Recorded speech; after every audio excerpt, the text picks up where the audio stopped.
Microphone on, so of course communication. Microphone is on, so of course communication. Microphone is on, so of course communication. Bogle in the park, then you got the ovulation. Microphone is on, so of course communication.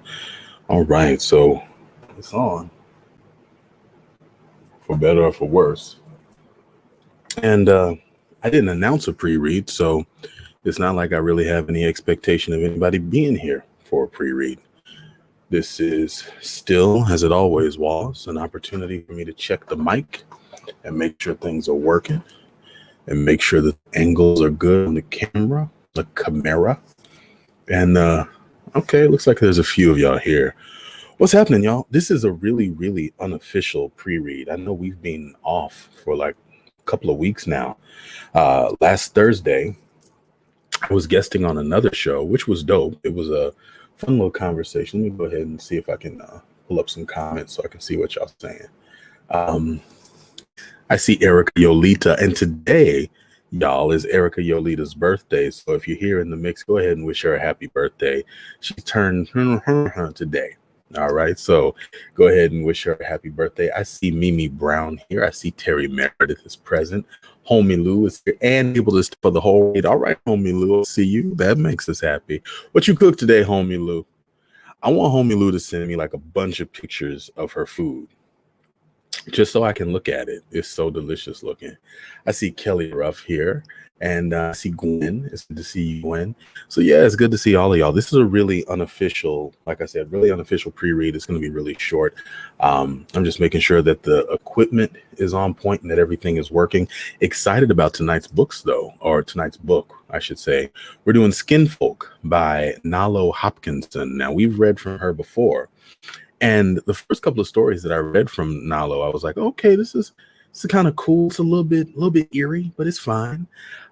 Because Nalo Hopkinson had been described as fantasy, and I took her as such. I said, okay, it's gonna be, fun little light fantasy read. If you see the cover of the book, it's delightful. The cover of the book is it's whimsical and fairy-like and nice little puffy pink clouds and shit. And I was like, okay, this is gonna be light. Listen, I got to 2 stories in that book while I was skimming through, because I was like, okay, let's see, what I'm gonna do for another read. And I found one, and I was like, okay, well, this looks pretty good. And then I hit a line that just had me. And then I couldn't stop. I couldn't stop reading. I was like, no. It was, what was happening was really awful, but I also couldn't stop myself reading it. And so then I flipped through, a couple of others, and I was like, well, that was clearly an outlier, because she only deals in mildly creepy. No, don't let that cover for, when they say never judge a book by its cover, she is why. Because you look at that book and you're like, oh, light, the wonderful, delightful. And then she's like, and then it ripped out its intestines. And I wasn't ready for that. I wasn't ready for any of that. I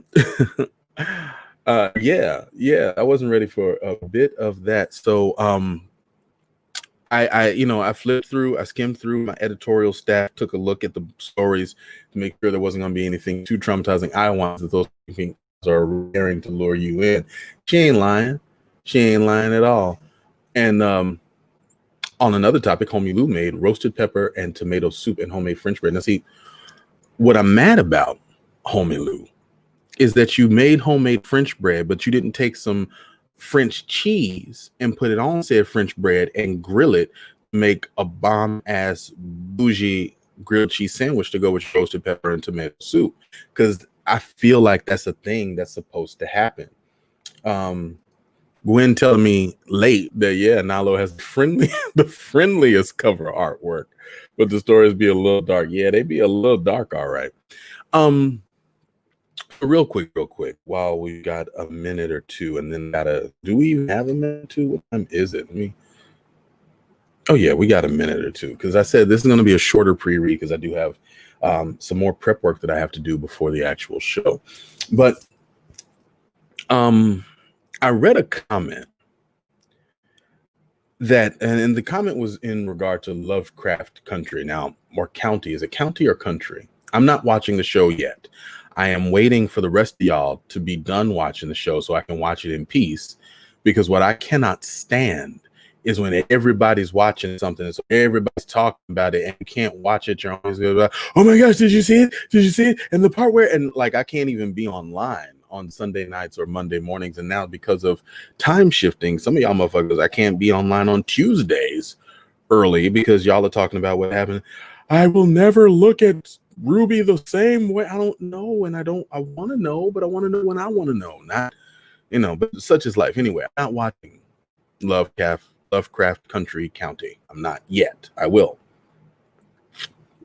But one of the posts that I saw, someone else who was also not watching, said that she's not watching, and it may have been one of you, to be perfectly honest.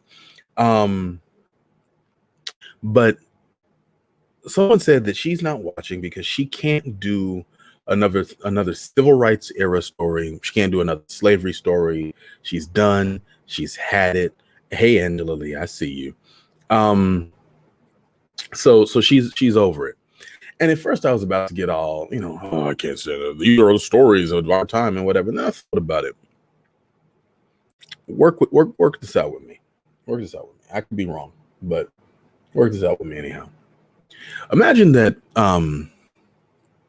earlier in your life, in your younger life, around your college years, you spent most of your time passed out drunk. And accordingly,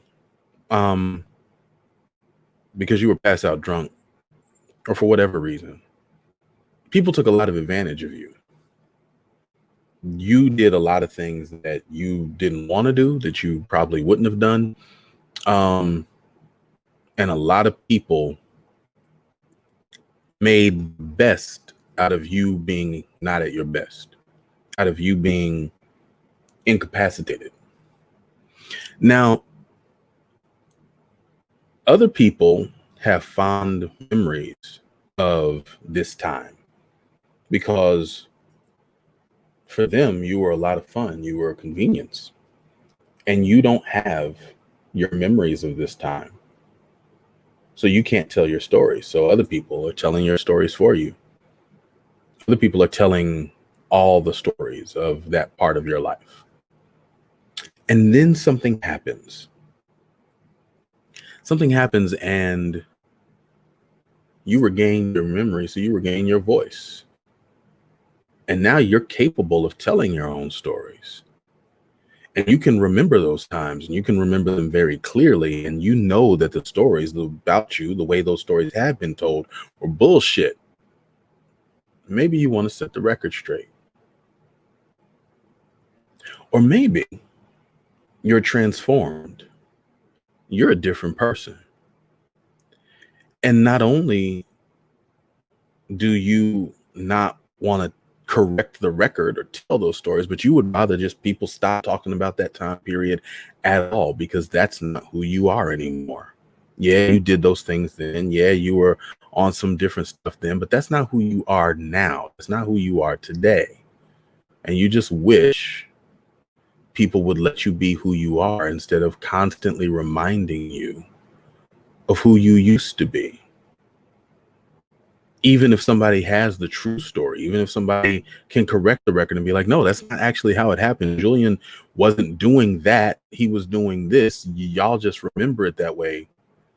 But maybe I don't want to be remembered that way at all for any of those things. Maybe I'm somebody different now. And I want to be remembered the way that I want to be talked about the way that I am now. And there might be some good things that happened then, and there might actually be some fun stories that I would enjoy if it weren't all wrapped up in the context of who I used to be. And that's it. That's as far as I got with it. But it occurred for me that people have a hard time letting you transform. I mean, not if you're Optimus Prime, obviously. If you're Optimus Prime, people don't let you transform. You just Autobots roll and you just do that shit because that's who you are.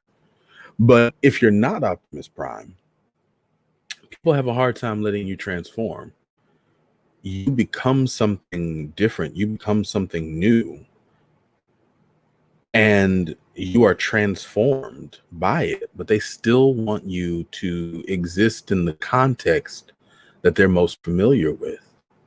This is part of the human condition. This is part of being human. People will accept change because change is temporary. People don't accept transformation. Transformation is permanent. Transformation is real. People don't accept that so easily. There are very few things that make complete transformations. Most of what we talk about, even the Transformers, who I used as an analog for this, they don't really transform, they change. Because a transformation means that on the other side of that, you are something completely different. There's still robots that turn into cars. They change. Transformation is what happens when you burn a piece of paper. It is not a piece of paper anymore. It is ash. It can never be paper again. It is ash. Now, if you take a really, really long look, a long lens look at the universe, then yeah, it'll be paper again once the carbon is soaked into the soil and a seed is planted and a tree grows. The tree takes the nutrients from that soil and creates wood that is then chopped down, stripped, pulped, and made into paper. Sure, in the long lens of the universe, I guess. But for what happens within our lifetime, you burn a piece of paper, it will never be paper again. It will always be ash.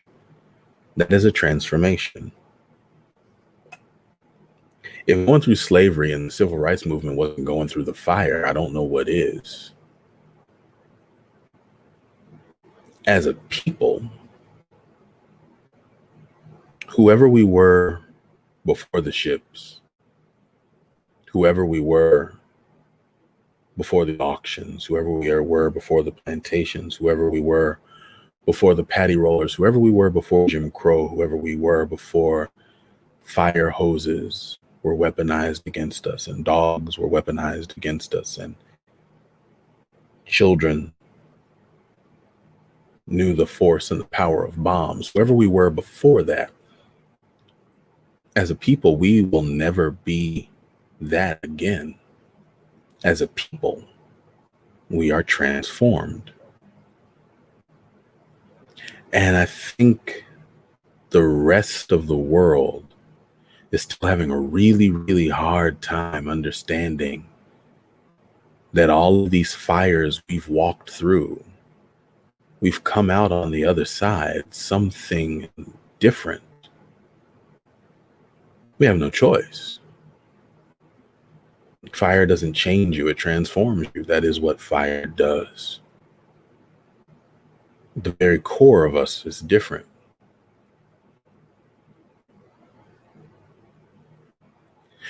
And whatever we've been transformed to is remarkably powerful because it has transformative properties in and of itself. We change the world every time we turn left.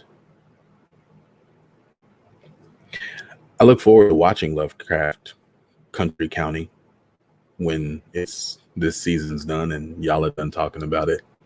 I'll be led to the party, but I look forward to seeing what it is. My understanding is that one of the stories in tonight's read is somewhat similar to one of the more recent episodes. I won't know that, but some of you will. No spoilers, please, for Lovecraft Country County, or actually for the story too. If you know the story or if you're smart enough to figure out where the story's going and there's a twist, don't tell nobody. Just be smart quietly. We like that. We like to all the popcorn pops at a different time, but we'll all be fluffy in the bowl together. All right, y'all. That's the end of the pre-read. Just wanted to ramble with you for a little bit. Thanks for letting me test my sound, my lights, my mic, my camera. Everything is good. So we'll be on shortly for the show. All right. Peace.